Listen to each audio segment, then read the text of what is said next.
कांग्रेस ने मनरेगा बचाओ संग्राम अभियान का ऐलान कर दिया है। 45 दिनों के देशव्यापी आंदोलन की शुरुआत 10 जनवरी से होगी। अभियान के तहत राहुल गांधी और मल्लिकार्जुन खड़गे की चिट्ठी गांव-गांव तक पहुंचेगी।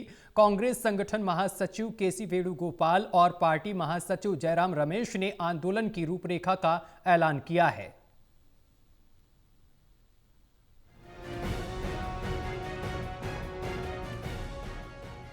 कांग्रेस ने मनरेगा को हटाए जाने और उसकी जगह वीजी रामजी एक्ट को लाए जाने का विरोध करते हुए एक बड़े आंदोलन का ऐलान कर दिया है। दिल्ली के एआईसीसी कांग्रेस दफ्तर में कांग्रेस पार्टी के नेताओं जयराम रमेश और केसी वेणुगोपाल की ओर से ऐलान किया गया है कि इसमें मनरेगा बचाओ संग्राम आंदोलन किया जाएगा।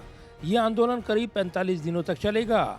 दिल्ली में प्रेस कॉन्फ्रेंस करते हुए संगठन महासचिव केसी वेणुगोपाल और जयराम रमेश ने ये बड़ी घोषणा की है। 27th December, an important meeting of Congress Working Committee held at New Delhi to discuss about the BB Gram G law enacted by the Union government.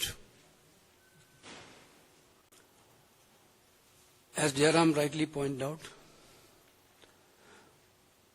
there was a serious discussion, deliberation happened that day. Congress महासचिव केसी वेणुगोपाल और जयराम रमेश ने साफ किया है कि party MNREGA के पुराने स्वरूप की बहाली तक चुप नहीं बैठेगी। पार्टी का आरोप है कि नए कानून के जरिए ग्रामीण जनता के काम के अधिकार को खत्म कर उसे सरकार की मर्जी पर निर्भर बना दिया गया है। कांग्रेस संगठन महासचिव केसी वेणुगोपाल ने केंद्र सरकार पर गंभीर आरोप लगाते हुए कहा कि मनरेगा अब डिमांड ड्रिवन नहीं बल्कि बजट कैप्ड योजना बनकर रह जाएगी। 60 दिनों का ब्लैकआउट पीरियड मजदूरों की कमर तोड़ देगा। राज्यों पर 40% वित्तीय बोझ डालना संघीय ढांचे पर हमला है। महात्मा गांधी का नाम हटाना उनकी विचारधारा को मिटाने की कोशिश है। You people know that every year 5-6 crore rural families found work in their own villages. Hunger reduced. Migration declined, rural wages rose, and durable assets such like a pond, roads, canals, and check dams were created. During droughts, floods, COVID, economic crisis period, Manrega became the strongest safety net for the poor people of this country. Women, Dalit, Adivasis, and the most marginalized benefited the most.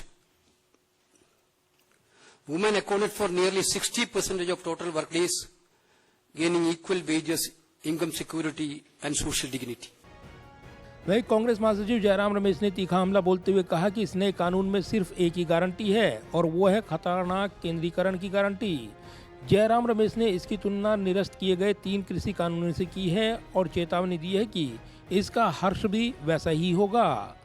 Congress का ये मनरेगा बचाओ संग्राम 10 जनवरी से 25 फरवरी तक चलेगा। 10 जनवरी को जिला स्तर पर प्रेस कॉन्फ्रेंस आयोजित की जाएंगी। वहीं 11 जनवरी को गांधी या अंबेडकर प्रतिमा के पास एक दिवसीय उपवास आयोजित किया जाएगा।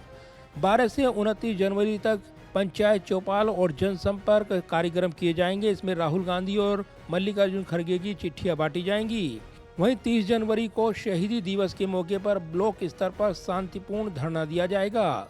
7 से 15 फरवरी को विधानसभा और राजभवन का घेराव किया जाएगा, जबकि 16 से 25 फरवरी तक देश भर में विशाल जोनल रैलियां आयोजित की जाएंगी। साफ है कि कांग्रेस पार्टी इस मुद्दे के जरिए सीधे ग्रामीण वोट बैंक और पंचायत स्तर पर अपनी पैठ मजबूत करना चाहती है। अब देखना ये होगा कि सरकार इस संग्राम का जवाब किस तरीके से देती है। कैमरामैन पवन शर्मा के साथ प्रदीप कुमार, टोटा न्यूज, दिल्ली।